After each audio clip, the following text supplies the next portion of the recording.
There is a famous saying in the world of American football. You have probably heard it 1,000 times. Defense wins championships. It is a piece of wisdom that coaches, players, and fans have believed for decades. The idea is simple. A great offense can score a lot of points and put on a spectacular show. But a great defense can stop the other team from scoring.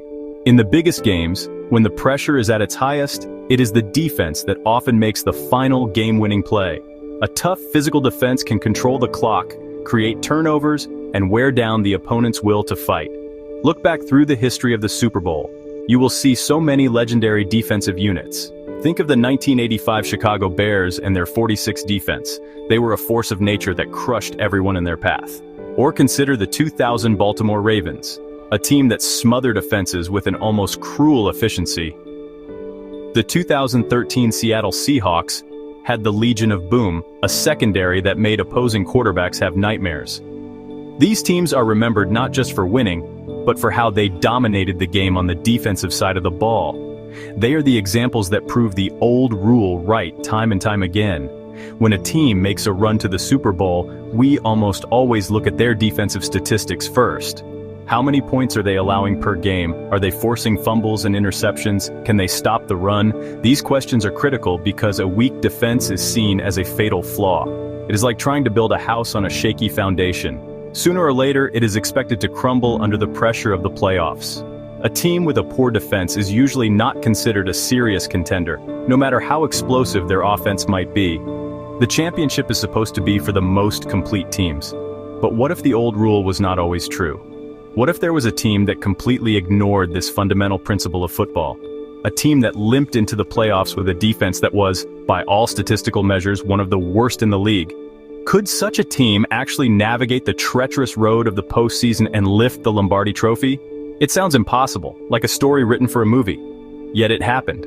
One team managed to break the unbreakable rule, leaving a legacy that continues to baffle and inspire football fans to this very day. The team that defied all defensive logic was the 2011 New York Giants. That season, their defense was not just average, it was statistically poor.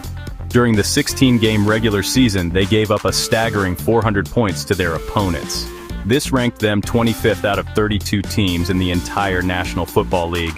That means only 7 other teams in the league allowed more points than they did. Teams with defensive numbers like that are usually picking high in the NFL draft the next year, not planning a championship parade. They were not a unit that struck fear into the hearts of their opponents. Their overall record for the season was just as uninspiring. The Giants finished the regular season with a record of 9 wins and 7 losses. This is the worst regular season record for any team that has ever gone on to win the Super Bowl. They barely managed to win their division, the NFC East, which was not particularly strong that year. Most experts and analysts wrote them off completely. They were seen as a flawed team that was lucky to even be in the playoffs. No one believed that a team with a losing record for much of the season could suddenly become a champion. Let's put their defensive struggles into perspective. The average Super Bowl champion throughout history has a defense that ranks somewhere in the top 8 in the league for points allowed. The 2011 Giants, ranking 25th, were a massive outlier. They gave up an average of 25 points per game during the regular season. For comparison, the legendary 2000 Ravens defense gave up only about 10 points per game.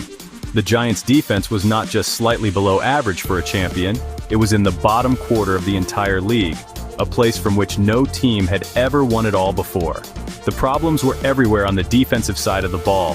They struggled to stop the run, ranking 19th in the league against it. Their pass defense was even worse, ranking a dismal 29th. Teams could move the ball on them through the air with surprising ease. They had a few talented players like defensive end Jason Pierre-Paul, who had a breakout season, but as a whole, the unit was inconsistent and prone to giving up big plays. They entered the playoffs not as a surging powerhouse, but as a wounded animal that seemed destined for an early exit. When the playoffs began, something incredible happened. The flawed and inconsistent New York Giants suddenly transformed. It was as if they flipped a switch. The defense, which had been a liability all season long, started playing with a new level of intensity and purpose. In their 4 playoff games, they allowed an average of only 14 points per game.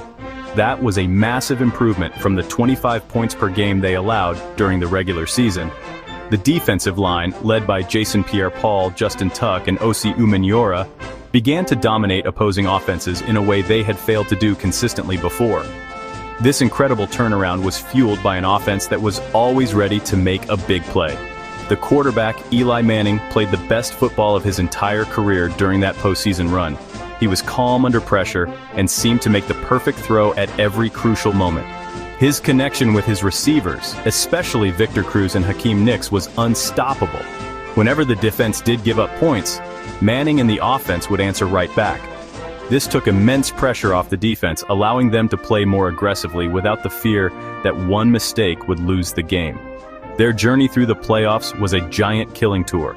First, they easily handled the Atlanta Falcons at home.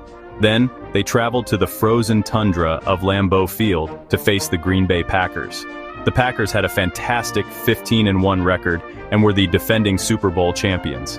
Everyone expected them to win. But the Giants' defense harassed quarterback Aaron Rodgers all day, and the Giants pulled off a stunning upset.